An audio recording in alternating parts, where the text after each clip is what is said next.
نیکی کیا ہے؟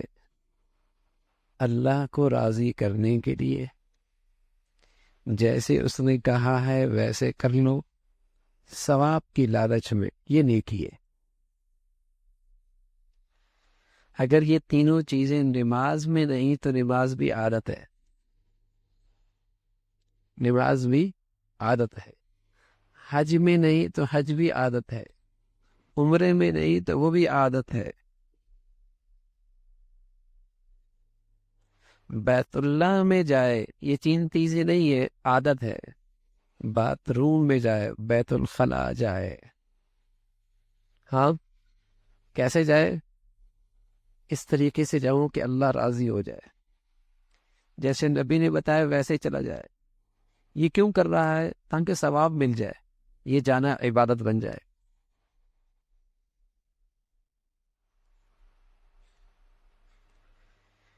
یہ جانا عبادت بن جائے گا۔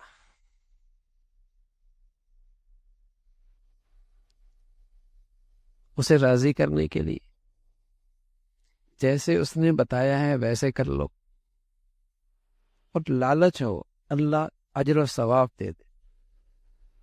تو پیارے رسول صلی اللہ علیہ وسلم نے فرمایا قربانی کے جانور کے ہر بال کے عوض ایک نیکی۔ انہوں نے عرض کیا تو کیا اون کا بھی یا رسول اللہ؟ یہی حساب ہے۔ اس سوال کا مطلب یہ تھا کہ بھیڑ، دمبا، مینڈا، اونٹ جیسے جانور جن کی کھال پر گائیں، بیل یا بکری کے طرح بال نہیں ہوتے بلکہ اون ہوتا ہے، اور یقیناً ان میں سے ہر ایک جانور کی کھال پر لاکھوں بلکہ کروڑوں بال ہوتے ہیں، کیا ان اون والے جانوروں کی قربانی کا ثواب بھی ہر بال کے عوض ایک نیکی کی شرح سے ملے گا؟ تو پیارے رسول صلی اللہ علیہ وسلم نے فرمایا ہاں، اون والے جانور کی قربانی کا اجر بھی اسی شرح اور اسی حساب سے ملے گا کہ اس کے ہر بال کے عوض ایک نیکی۔ یہ اللہ کی طرف سے اس امت کو نوازنے کے بہانے ہیں، دینے کے بہانے ہیں، نوازش کرنے کے بہانے ہیں کہ کس طریقے سے اس امت کی اس چھوٹی سی عمر میں باقی امتوں میں نیکیوں میں یہ بڑھ جائے۔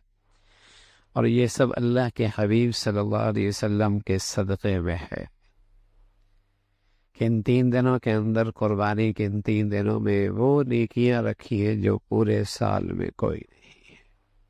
ایک پر ایک نیکی ملنے والی، اور چند ہزاروں پر لاکھوں کروڑوں نیکیاں۔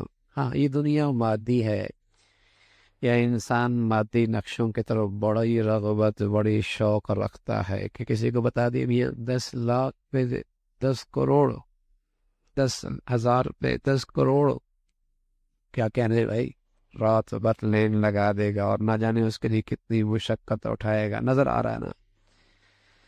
یہ نظر کوئی نہیں، لیکن اس نظر آنے سے زیادہ سچی حقیقت ہے کہ اس لیے کہ محمد رسول اللہ صلی اللہ علیہ وسلم نے بتائی ہے کہ ان چند ہزاروں پر کروڑوں کی شکل میں تمہیں کرنسی ملنے والی، اور اس دن ملے گی جس دن تمہیں یہاں سے زیادہ ضرورت ہوگی، جس دن تمہیں یہاں سے زیادہ ضرورت ہوگی، اور وہ ایسی ملے گی نہ پرانی ہوگی، نہ اس سے تمہیں اس سے محروم کیا جائے گا، وہ سدا دولت تمہارے پاس رہے گی۔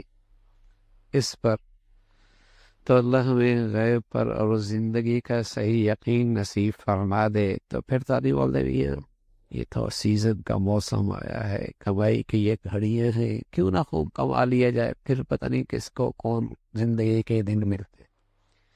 تو حضرات صحابہ رضوان اللہ علیہ اجمعین کو اس امت کی طرف سے اللہ خوب، جسے کہیں کہ اپنے شان بہترین بدلہ عطا فرمائے۔ اس امت کے لیے بعض چیزیں ایسی آسانی کی پیدا کر گئے، اور ایسی چیزیں پوچھ گئے اللہ کے نبی صلی اللہ علیہ وسلم سے کہ امت کے لیے نیکیوں پہ آنا اور آسان ہو جائے۔ یعنی کہ یا رسول اللہ، ہمارے لیے ان قربانی میں کیا ہے، ہمیں کیا اجر ملے گا؟ رسول اللہ صلی اللہ علیہ وسلم ہر بال کے برے بدلے میں ایک نیکی ہے، اون والا جانور ہے، تو پھر اس کے بالوں کا کیا کہنا؟ فرمایا اجر میں کمی کوئی نہیں، اسی حساب سے وہاں بھی نیکیاں ملیں۔